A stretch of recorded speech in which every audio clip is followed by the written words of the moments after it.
मैं सुनील सर आपका बहुत बहुत स्वागत करता हूं। आज क्लास 12 मैथ के अंतर्गत आज हम लोग अध्याय 9 का स्टार्ट करेंगे, जिसका नाम होगा अवकल समीकरण यानी डिफरेंशियल इक्वेशन।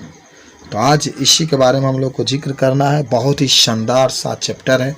आइए सबसे पहले कुछ इसमें थ्योरी के बारे में जानते हैं, जिसमें आप सबसे पहले जो चीज़ देखेंगे उसका नाम है अवकल समीकरण का कोटि। आर्डर, कोटि को अंग्रेजी में आर्डर कहते हैं, आर्डर ऑफ डिफरेंस इक्वेशन।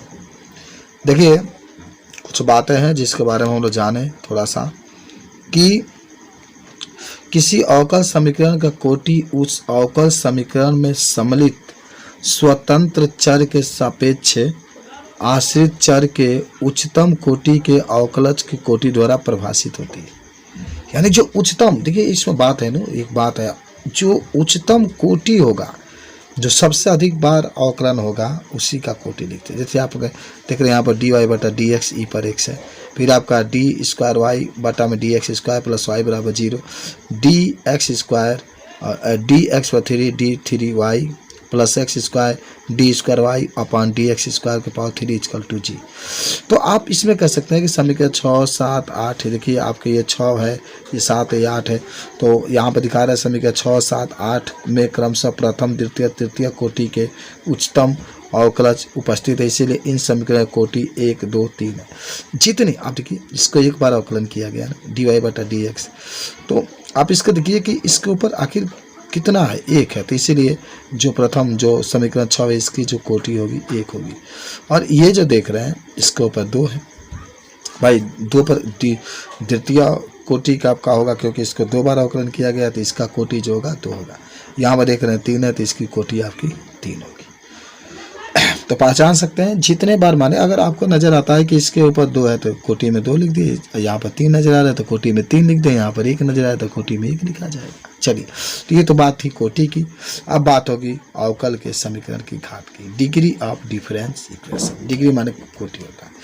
देखिए कुछ हम लोग थोड़ा स्टेटमेंट कर लेते हैं कि किसी अवकल समीकरण की घात का अध्ययन करने के लिए मुख्य बिंदु यह है कि वह अवकल समीकरण अवकलज हो, यानी y डैश या y पर डबल डैश, y पर ट्रिपल डैश। इसका मतलब होता है एक बार अवकलन किया गया dy बटा डी एक्स, इसका मतलब होता है 2 बार डी स्क्वायर y बटा में डी एक्स स्क्वायर, इसका 3 बार d पर 3y बटा में डी एक्स पर 3 इत्यादि में बहुपद समीकरण होना चाहिए। निम्नलिखित समीकरणों पर विचार कीजिए। देखिए d square y d x पर 3 डी पर 3y plus 2 d square y बटा में डी एक्स पर 2 और माइनस डी वाई बटा डी एक्स प्लस वाई बराबर 0। समीकरण नंबर 9। और डी वाई बटा डी एक्स का होल स्क्वायर है प्लस डी वाई बटा d x minus sine square y बराबर 0। समीकरण नंबर 10। और डी वाई बटा d x plus sine d y बटा डी एक्स बराबर 0। समीकरण नंबर 11। तो आप कह सकते हैं, हम प्रेक्षित करते हैं कि समीकरण 9 में वाई पर ट्रिपल डैश, वाई पर डबल डैश और वाई पर सिंगल डैश में बहुपद समीकरण है।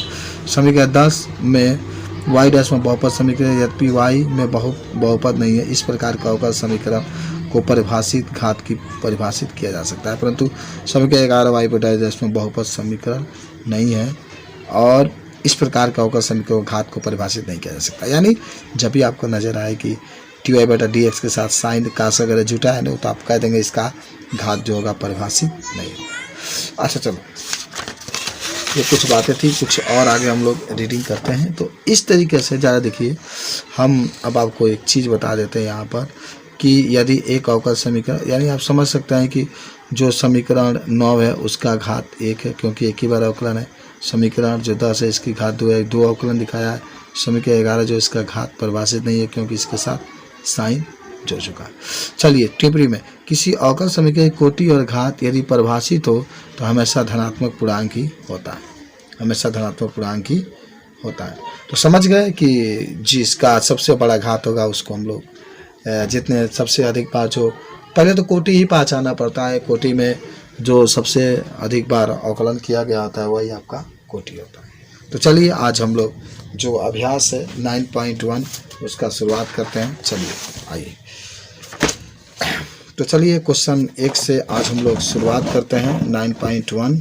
और देखते हैं कि 9 पॉइंट अगर 1 है तो ये क्या क्या इसमें आ सकता है, सवाल के बारे में क्या कहता है। चलिए शुरू करते हैं। कहता है प्रश्न 1 से 10 तक के प्रश्नों में प्रत्येक अवकल समीकरण की कोटि और घात आपको क्या करना है, बताना है। आपके सामने देखिए जो पहला क्वेश्चन है, कहता है कि dx पर 4 और फिर आपके d पर 4 y दिया गया है प्लस साइन y पर ट्रिपल डैश है बराबर 0। तो इस अवकल समीकरण का घात और कोटि, देखिए आपके लाल कलम से कोटि तो 4 हो जाए क्योंकि इसके ऊपर 4 है, तो कोटि तो आप यहाँ पर 4 लिख सकते हैं। लेकिन अगर बात रहती है घात की, तो घात आप लिखना चाहते हैं, देखिए घात परिभाषित नहीं होगी, क्योंकि घात इसलिए परिभाषित नहीं होगी क्योंकि इसके साथ साइन जुड़ गया। अभी हम लोग पीछे पढ़ रहे थे कि जब कोई भी सवाल हो, अगर उसके साथ साइन जुड़ा है और साइन जुड़ने के बाद जो उसकी कोटि होता है, जो घात होता है, वो हम लोग कह सकते हैं कि परिभाषित नहीं होता है। तो इस तरीके से कोटि तो आपका 4 हो जाएगा, लेकिन घात जो देख रहे हैं साइन आ गया है, इसलिए आप कह सकते हैं कि यह परिभाषित नहीं है। ठीक है, यह परिभाषित नहीं है। तो ज़रूर एक चीज़ आपको याद होना चाहिए, ये चीज़ को आप बता सकते हैं। चलिए क्वेश्चन नंबर 2 के पास चलते हैं। देखिए आपके सामने मैं एक चीज़ लिखा हूँ, उस चीज़ को आप थोड़ा सा देख लीजिए।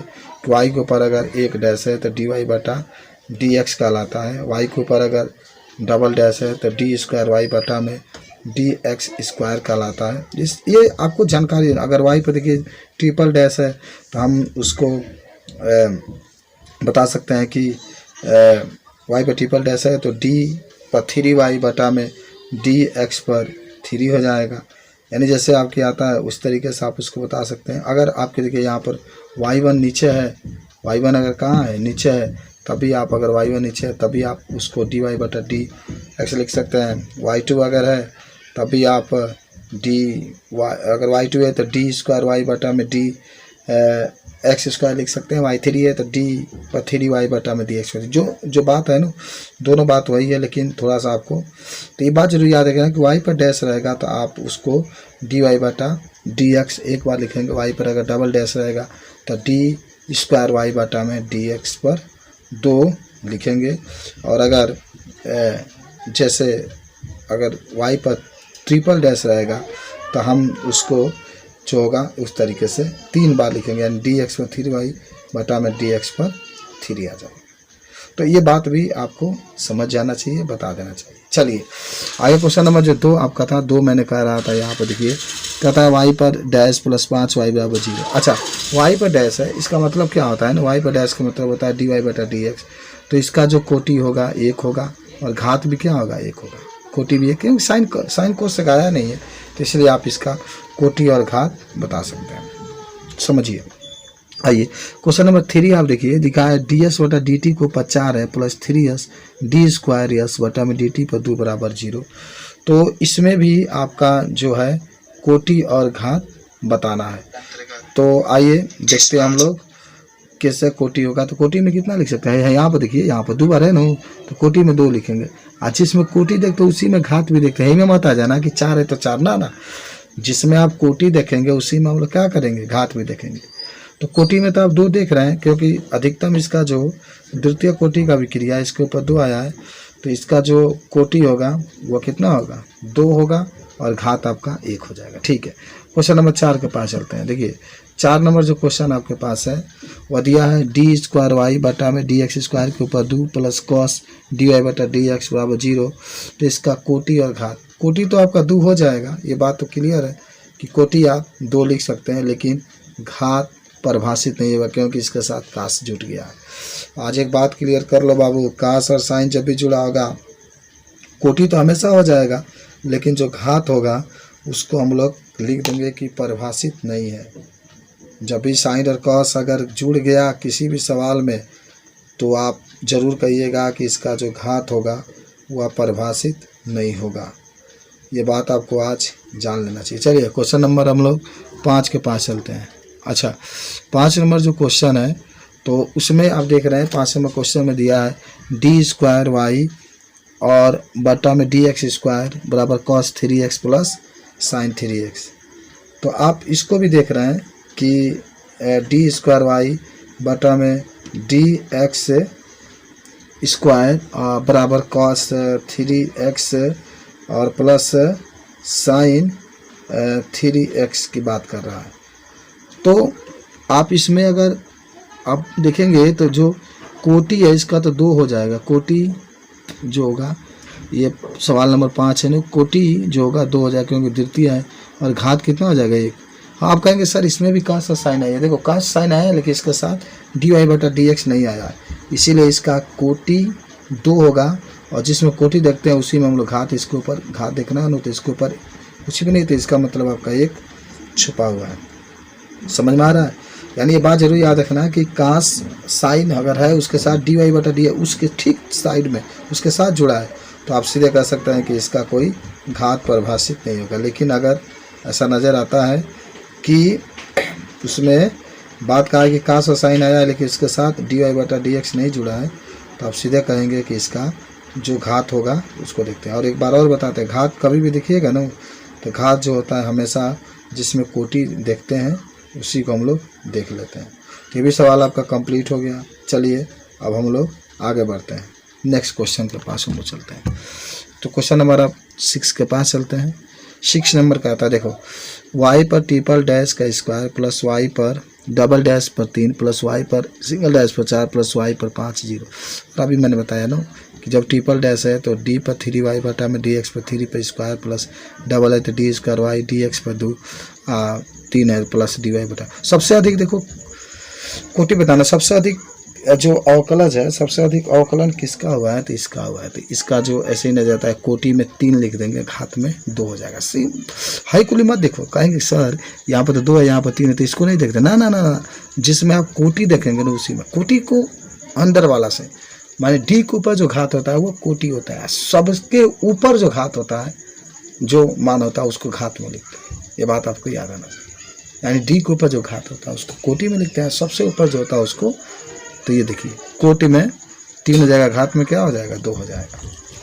तो अगर उसको बताना, देखिए मैंने लिखा भी है, कोटि में 3 और घात में 2 हो जाएगा। ठीक है ना, ये बात आपको मालूम होना चाहिए। आगे आते हैं क्वेश्चन नंबर y पर ट्रिपल डैश dy पर डैश प्लस, तो ऐसे ही नजर आता है कि 3 है तो इसका कोटि में 3 हो जाएगा और घात जो होगा 1 हो जाएगा। ये परिभाषित है, घात आपका 1 हो जाएगा। ठीक है, आगे बढ़ते हैं। y पर डैश ये दिया है तो कोटि में 1 हो जाएगा और घात जो होगा परिभाषित नहीं होगा।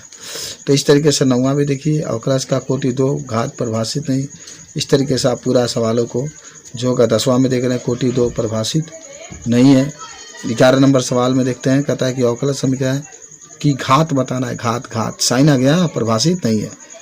अच्छा एक बात जरूर याद रखना, साइन है ना, देखो साइन के साथ आपका डी वाई बटा डी एक्स जुड़ गया है तो हम लोग कह सकते हैं परिभाषित नहीं है। ओके, चलिए इस अभ्यास का लास्ट क्वेश्चन है, क्वेश्चन नंबर आपका 12 है। 12 नंबर कैसा है कि अवकलज समीकरण 2x पर 2 d square y d x पर 2 बराबर -3 डी वाई बटा डी एक्स प्लस वाई बराबर 0 की कोटि बताइए।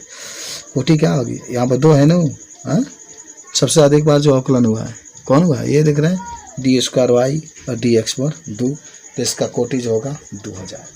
देखिए इसमें एक चीज़ मैं आपको बता देता हूँ, जिसमें आपको कोटि जब भी दिखना है तो डी के ऊपर जो सबसे बड़ा घात होगा, एक बार समझो, डी के ऊपर जो सबसे बड़ा घात होगा उसी का हम लोग कोटि में लिखते हैं, और जिसमें कोटि देखते हैं उसी का घात भी देखते हैं, जो सबसे बड़ा होगा उसका ही घात होगा।